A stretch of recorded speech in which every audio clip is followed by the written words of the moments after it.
Bien-aimé, bonjour encore. Comme je vous l'ai dit dans ma dernière vidéo, je reviens après une petite pause pour continuer à parler du Jardin d'Éden. Dans la vidéo précédente, euh, nous avons évoqué rapidement la nature de ces arbres que Dieu avait plantés dans son jardin, les arbres qui étaient bons à regarder et bons à manger. Nous avons dit que c'était des anges et au milieu, il y avait deux arbres, l'arbre de la connaissance du bien et du mal qui est le Saint-Esprit et l'arbre de la vie qui est Christ. Je vous rappelle rapidement ce verset dans Jean 14, 6. Jésus lui dit, je suis le chemin, la vérité et la vie. Nul ne vient au Père que par moi. Donc Christ est bel et bien l'arbre de la vie. Et puis ce passage dans Ésaïe, chapitre 11, verset 2, l'Esprit de l'Éternel reposera sur lui, esprit de sagesse et d'intelligence, esprit de conseil et de force, esprit de connaissance et de crainte de l'Éternel. Donc, l'Esprit Saint est véritablement la source de la connaissance. Il est l'arbre de la connaissance du bien et du mal. Maintenant, je voudrais parler un peu de la configuration de ce jardin.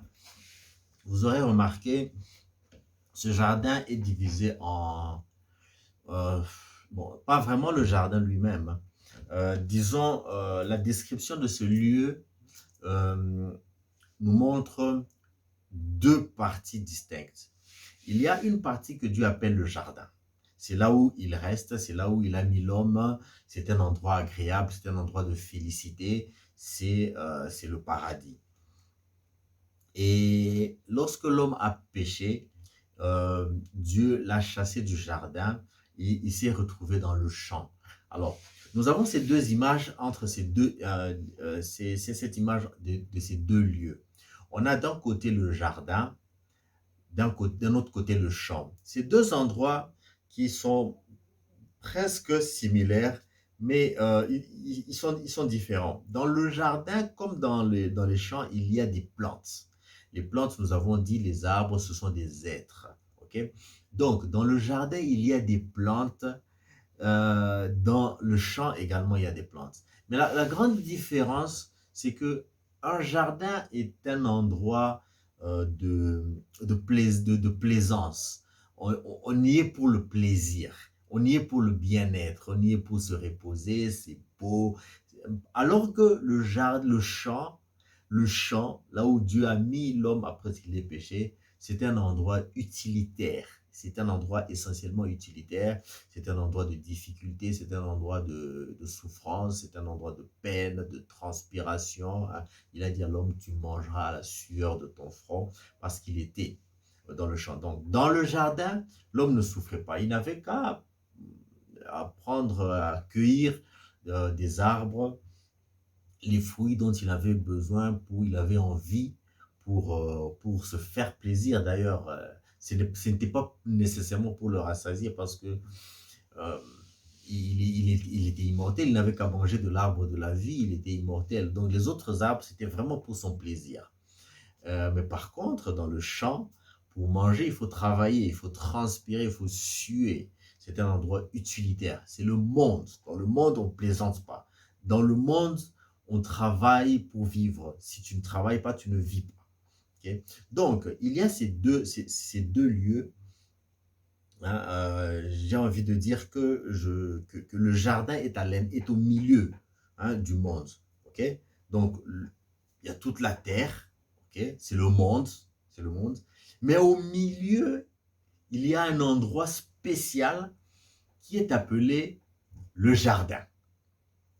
Alors, dans ce jardin-là, il y a les anges, il y a l'arbre, il y a Christ, l'arbre de la vie, il y a le Saint-Esprit, l'arbre de la connaissance, et il y a Dieu lui-même, hein, au milieu, avec l'homme. Il a placé l'homme là au milieu. Et donc, on voit une configuration de cette forme-ci dans le jardin. Tout autour, il y a des anges. Autour, il y a des anges. Et puis, il y a le milieu. le milieu, c'est là où Dieu est, avec Christ et le Saint-Esprit. Au milieu, autour, il y a les anges. Et ces deux parties, le milieu et la périphérie, ça forme le jardin. Autour, au-delà du jardin, c'est le champ, c'est le monde. Donc, ça veut dire le paradis est comme au milieu du monde, à l'intérieur, comme une bulle, ok? Et tout autour, il y a le monde. Cette configuration, c'est une configuration que Dieu a reproduite dans beaucoup de choses. Je vais vous en donner 2 ou 3 autres. Il l'a reproduit d'abord, premièrement, dans le temple. Alors, si vous vous rappelez, essayez de lire, vous allez voir le temple, le tabernacle, déjà dans, disons, le temple que Moïse avait, le tabernacle dans le désert, il avait 3 parties. Même le temple de Salomon, celui qui a été construit à Jérusalem, le temple avait 3 parties. Il y avait la partie extérieure qu'on appelle le parvis. Hein, le parvis. C'est là où il y a tout le monde. Il y a tout le monde. On y offre les sacrifices. Il y a l'autel de l'Holocauste. Il y a tout le monde se réunit là-bas. Il y a le bassin de purification, là où les prêtres, après avoir abattu les animaux pour l'Holocauste, ils allaient se laver, se purifier. Et au milieu de cette cour qu'on appelait le parvis, au milieu, il y avait le tabernacle. Le tabernacle, c'est comme une construction au milieu du contour du temple. Il y avait le tabernacle. Et ce tabernacle comprenait 2 parties. Il y avait ce qu'on appelait le lieu saint. Et à l'intérieur du lieu saint, il y avait le lieu très saint. Donc, les 3 parties, il y avait les 3 parties. Il y avait la périphérie qui représentait un peu, c'était l'image du champ. C'était l'image du champ. La périphérie, là où on faisait les holocaustes. Et puis au milieu, il y avait le tabernacle, le lieu saint. Là où uniquement les prêtres pouvaient accéder. Hein, on avait les personnes spirituelles, il y avait les anges, hein, et uniquement les anges étaient là. Et au milieu, le lieu très saint. Le lieu très saint, là où uniquement Dieu, Christ et le Saint-Esprit étaient. Et d'ailleurs, vous vous rappellerez qu'à l'intérieur du lieu très saint, il y avait l'arche de l'Alliance. Et l'arche de l'Alliance lui-même, il avait à l'intérieur de cette arche, il y avait cette configuration du tabernacle. Vous vous rappellerez qu'à l'intérieur de cette arche de l'Alliance, il y avait 3 choses.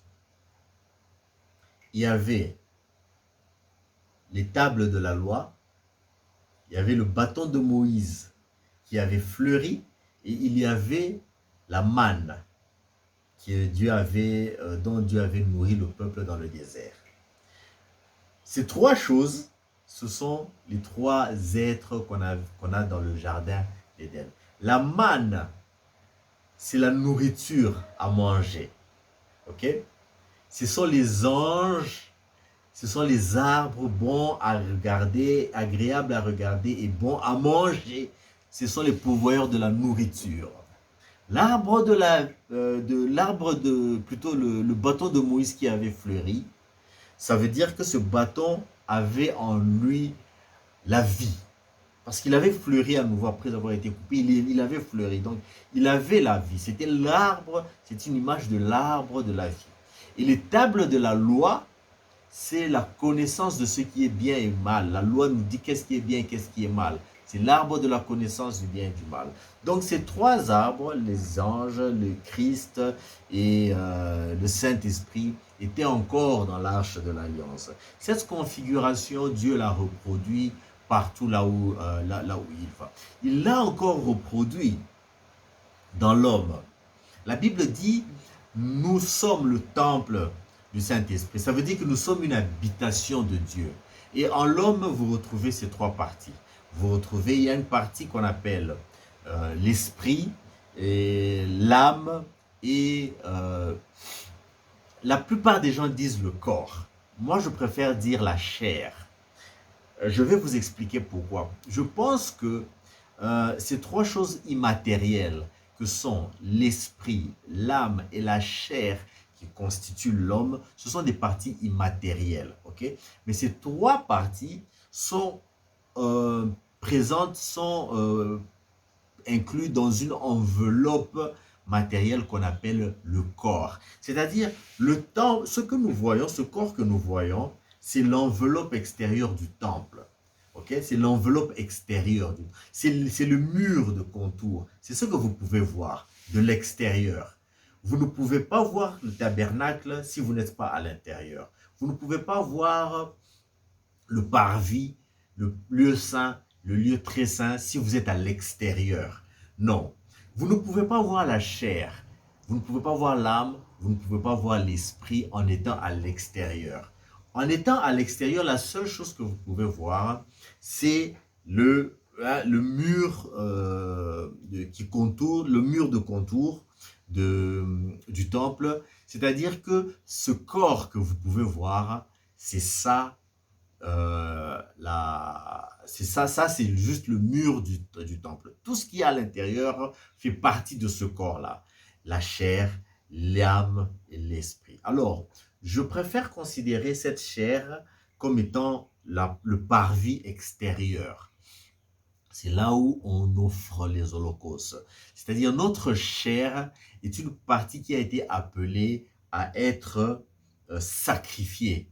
C'est pour ça que l'holocauste est exécuté, il est brûlé dans le parvis. Parce que ça veut dire que cette partie-là doit être brûlée. Dieu a dit à l'apôtre, au prophète, il a dit, tu ne mesureras pas le parvis. Il ne faut pas mesurer le parvis parce qu'il a été destiné à être foulé aux pieds par les nations. C'est la partie de l'homme qui doit être détruite. Ça doit être détruite par le monde. Et c'est l'équivalent du champ qui entoure le jardin. Alors, le jardin d'Éden lui-même, c'est le tabernacle. C'est le lieu où on trouve le lieu saint et le lieu très saint. C'est l'âme et l'esprit. Et c'est plutôt, c'est pas que l'un est à l'intérieur de l'autre, mais ils sont plutôt côte à côte, mais on accède à l'un par l'autre. Pour arriver dans le lieu très saint, il faut passer par le lieu saint. C'est-à-dire, en quittant la chair, vous entrez dans le lieu saint qui est l'âme. Et dans l'âme, vous retrouvez le chandelier, vous retrouvez les pains de proposition, vous retrouvez la table des encens. Okay? C'est la nourriture de l'âme, c'est la parole. Il y a dedans la parole, les écrits, les saintes écritures. Hein, c'est pour ça que voilà, il y a les pains de proposition, ça c'est les écritures. Je ne vais pas aller trop en détail, ça peut être compliqué. Et puis au-delà de ce lieu saint, il y a le lieu très saint, à l'intérieur. Ça c'est l'esprit, c'est le lieu où on rencontre le Seigneur. La Bible dit, les vrais adorateurs adoreront le Père en esprit. C'est dans l'esprit qu'on rencontre le Seigneur. Pas dans l'âme, pas dans la chair. Dans la chair, vous n'allez pas rencontrer le Seigneur. La chair doit être détruite. Le champ doit être détruit. Le parvis doit être foulé aux pieds des nations. Ce qui va rester, c'est l'âme et l'esprit. C'est le tabernacle, le lieu saint, le lieu très saint. C'est le jardin, la périphérie là où il y a les anges et le milieu là où il y a le Père, le Fils et le Saint-Esprit. C'est ça qui va rester. Mais au milieu, tout au milieu, tout au fond, dans le lieu très saint, dans l'esprit de l'homme, c'est là où on rencontre le Seigneur. Cette configuration, on la retrouve même dans les montagnes, là où Dieu invitait l'homme à le rencontrer, lorsqu'il appelait Moïse à le rencontrer dans le mont Sinaï.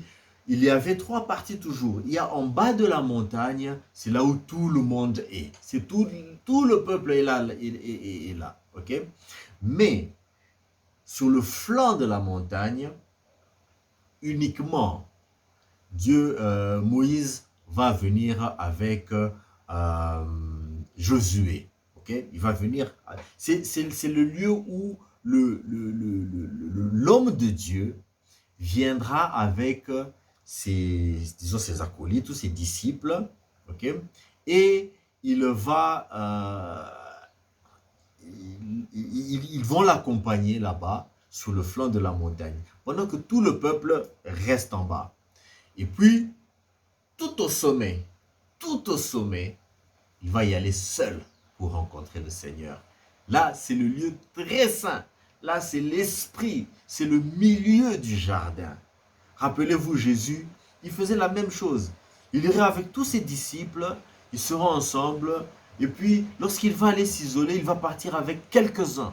Il va partir avec Jacques, avec André, Jean, il va aller avec Pierre. Et puis, il va leur dire, restez ici, je vais encore plus loin. Vous restez ici. Plus loin là-bas, il y a tout le monde. Et puis un peu plus près, il vient avec un groupe de personnes. Un petit groupe, ce sont les sacrificateurs. Et puis il va rentrer dans le lieu très saint, là où il sera seul avec Dieu. Cette configuration est reproduite dans plusieurs endroits comme cela. Voilà. C'était un petit passage que je voulais juste partager avec vous. J'espère qu'elle vous aura édifié. Il y a encore beaucoup à dire à ce sujet. Je m'arrête ici pour l'instant. Que Dieu vous bénisse.